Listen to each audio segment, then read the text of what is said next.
Vatsim-panahy etny pasteur Ratovelo Roger. Ivavaka sika tompoko. Ry Andriamanitra ray zanaka ary fanay masinao. Andriamanitra rainay amin'ny anaran'i Jesosy Kristy tomponay, le Andriamanitra tianay. Misaotranao zay noho ny amin'ny famindraponao sy ny fitiavanao anay indray. Tamin'ny fitahinao anay tamin'ny mialiny. Anihonao anay foana fa teo anilanay ianao. Nikarakara anay ianao. Niaro anay tamin'ny hery ny ratsy. Ary dia izao nomenao maraina vaovao zao indray.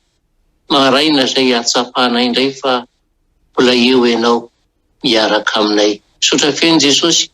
Misaotra satria vao miratra ranomasonay dia ny teninao no hitsenanay. Mba azahoanay hery lehibe ahafahanay mamakivaky ny androm-piainanay eo anilanao amin'ny alalan'ny sitraponao. Manoloana an'izany nefa dia mangataka aminao famindrapo feno. Famelan-keloka satria ianao misy nefa miteny angefa raha vao miratra ranomasonay dia tsy mihevitra, tsy mijery ratsy sy zava-dratsy foana. Ary izany angatany famindrapo feno aminao. Mamela ny helokay tsirairay aby, mamindrafo aminay tsirairay aby, ary matoky Jesosy fa ampoanay tanteraka le raha nasoa izay nalatsaka ao tao Kalvari, na dia 4 taona mahery ary izany satria raha tsy mba miova fa mahery mandrakizay. Korakofo mifanainao masina na mpanomponao ny rahanao hitondrany hafatrao na ireo vahoakanao izay vonona nandray anao, ka ianao mihitsy ny hanamarina ny teniny hoe handefa ny teniko ao mba hanasitra anazy. Dia andao Jesosy tahio ny teny ary, tahio ny fotoana, tahio ny connexion mba ho lavorary hatsakany isan-davana. Dia amin'ny anaranao feno no angatahana izany. Aleluia. Amen. Dia mbola faly manona ny fahasoavana sy ny fiadanana ho amintsika tsirairay avy ry havana, ary ny fitahin'Andriamanitra ny hitoetra ao am-pontsika isan'andro isan'andro. Ny filazantsara ny Jaona toko 5:10 no vatsy nomeny tompo antsika izao maraina zao. Filazantsara ny Jaona toko 5:10 andininy 7 sy 10. Jaona toko 5:10 andininy 7 sy 10. Rehefa hita dia hovakiko amin'ny anaran'i Jesosy tompony teny. Tahaka ny tiavandray no nitiavako anareo. Tomoera amin'ny fitiavako ianareo. Raha mitandrina ny didiko ianareo dia hitoetra amin'ny fitiavako. Tahaka ny tandremako ny didiny ray sy hitoerako amin'ny fitiavany. Amen. Tahaka ny tiavandray no nitiavako anareo. Tomoera amin'ny fitiavako ianareo. Teny mitondra fifaliana izany ry havana, mitondra fanantenana ihany koa ho amin'ny olombelona izay rehetra mandre an'izany.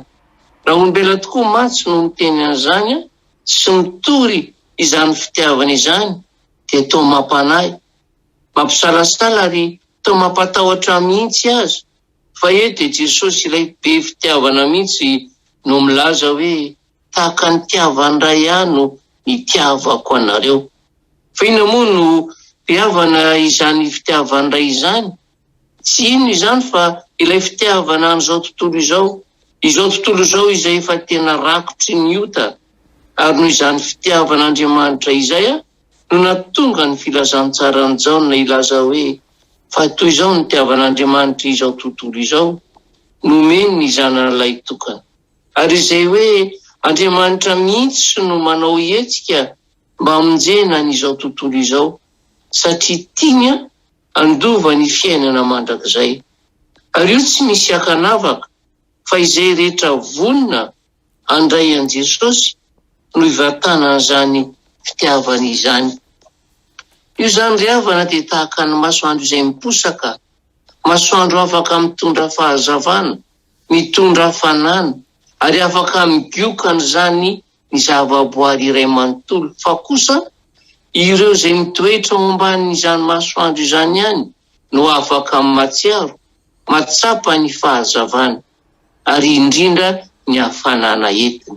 Ary izay no tiana ilazana amintsika etona fa betsaka no tsy mahame fahazavana na mahame ihany fahazavana saingy mitsilopilopy, ary indrindra tsy mitondra hafanana. Samy mahafantatra isika rehetra fa maro ankehitriny ireo jiro santo toa labozimy rehatra ihany no fijery azy, saingy na ny fahazavany izay entiny aza dia manjavozavo. Ary raha manantona ny fahazavany io dia tsy mamy hafanana dia kely aza. Ary izay ilay fahazavana santo, tsy mba izany anefa ny fahazavana entiny ity Andriamanitra fitiavana ity, fa fahazavana miteraka fitiavana ary tena fitiavana miredareda fantatra, ka tsy amelany raha tsy tonga zanak'Andriamanitra ianao. Ary izay ilay fitiavana omen'Andriamanitra an'izao tontolo izao, miavaka izay mangita eto, miavaka izay mandray azy, miavaka izay tena mino azy, ary mino ao ry havana fa ianao izay mandray izao teny izao, satria ianao ilay mangita eta, satria ianao ilay maniry fatsotra ny toetra ao amin'ny fanjakan'Andriamanitra, dia ianao io ilay anisany hoavan'Andriamanitra, anisan'ilay tian'Andriamanitra mihitsy ka ho tonga any amin'ilay tanjona efa noeritreretiny. Fa izao anefa, na dia lazaina aza fa ho an'izao tontolo izao ilay fitiavana, misy olona tsy tia ny tara-pahazavan'ny masoandro, ary dia miafina mitady ny aizina amin'ny fomba rehetra izy mba hanaovany ny asa ratsiny. Fa ireo izay mitoetra ao ambanin'ny fahazavan'i Jesosy Kristy Tompo kosa dia tena mifaly amin'izany, ary izay fisehoan-javatra izay no mahatonga ny Jaona ilaza hoe tonga teo amin'ny azy izy fa ny azy tsy nandray azy. Ary tsy nandray tokoa tsy nijery akory fa manana lalana izorany izy ireo.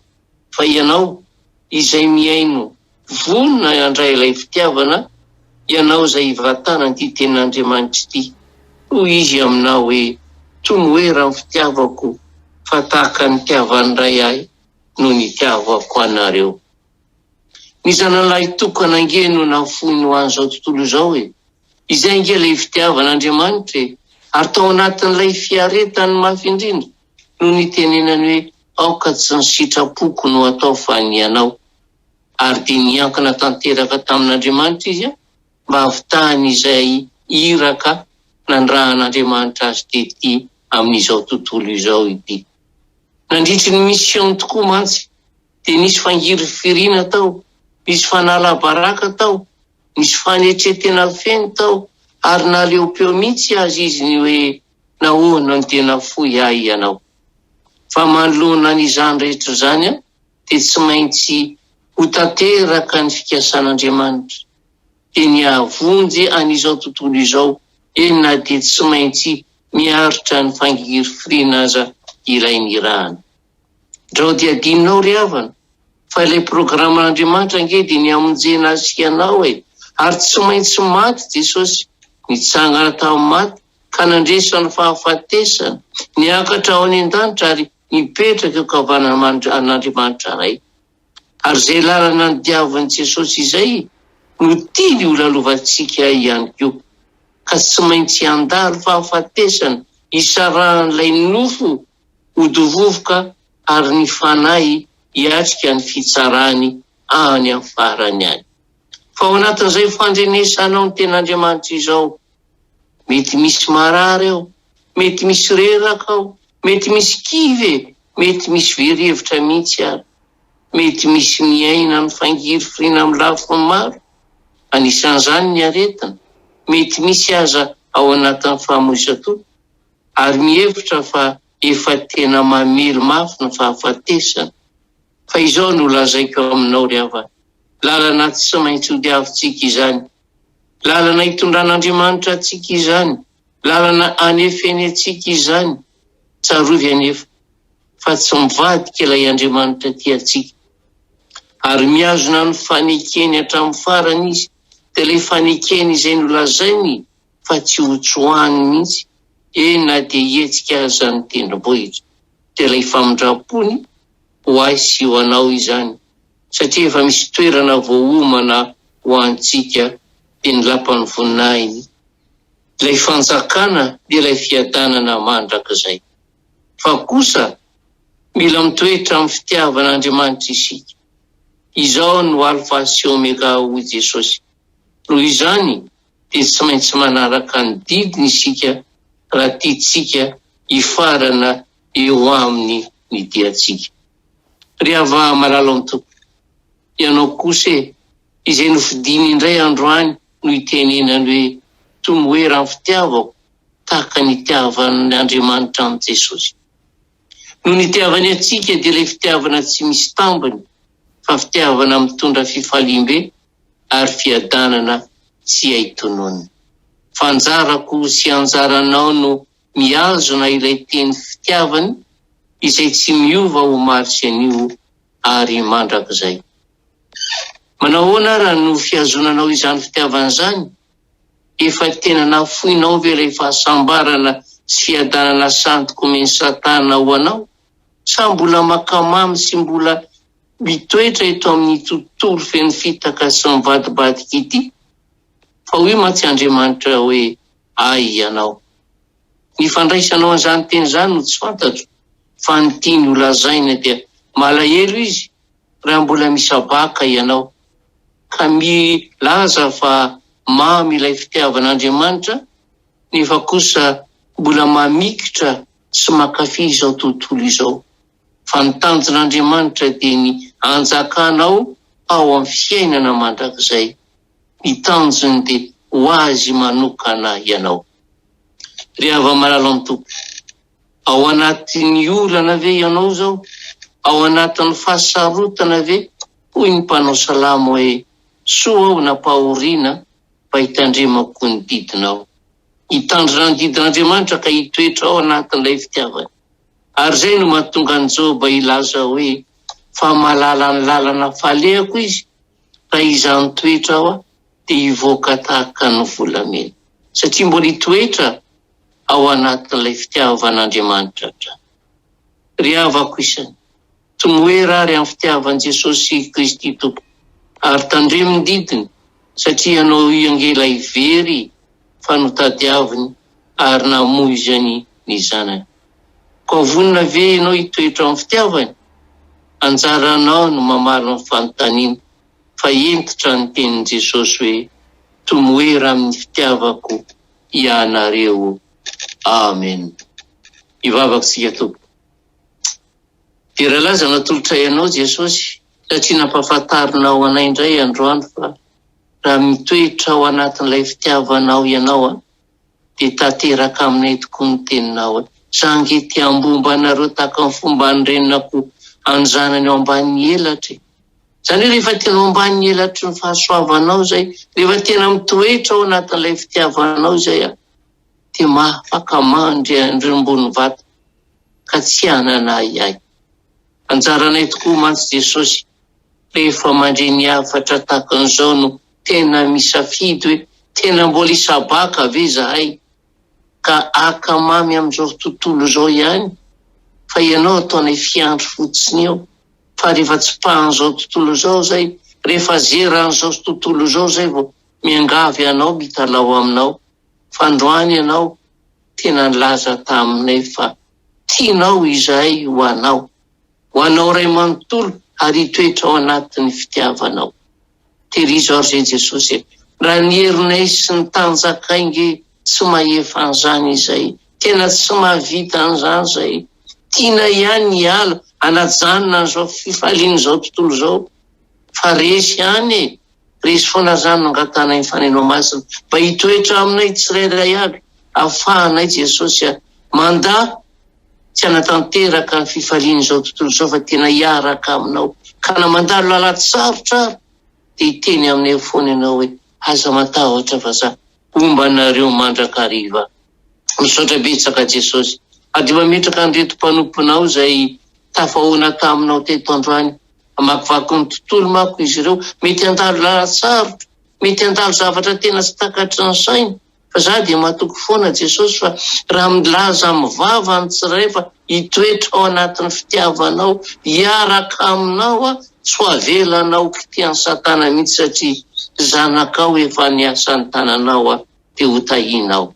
Ka na inona kasaonay atao, ninona ho alehan'ny tongotray, ninona tsy tian'ny tananay, zay jereny masonay dia ataony ao anatin'ny fitiavana anao zany mba hafantaranao anay foana fa hoe ty ilay zanako hoe tiaka ho tahiko soambiniko.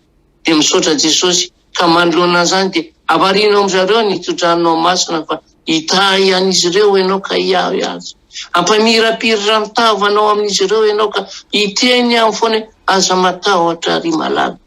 Fa za omba anareo mandraka hariva ambara-pahatonga amin'ny fataperan'izao tontolo izao. Zaho rehefa dia tena tia hatramin'ny farany. Mandehana amin'izao herinareo zao kanefa mitoera foana amin'ny fitiavako tanterahony didiko dia ho hitanareo ny voninahitro hitoetra ao anatinareo. Mankasitraka Jesosy mankatelo tompo malalo anao ndera sy ny hajaran'ny voninahitra fa ho anay kosa ny famindrapo sy ny fitahiana ifaliana eo ambanin'ny fitiavanao hatrany. Aleluia. Amen.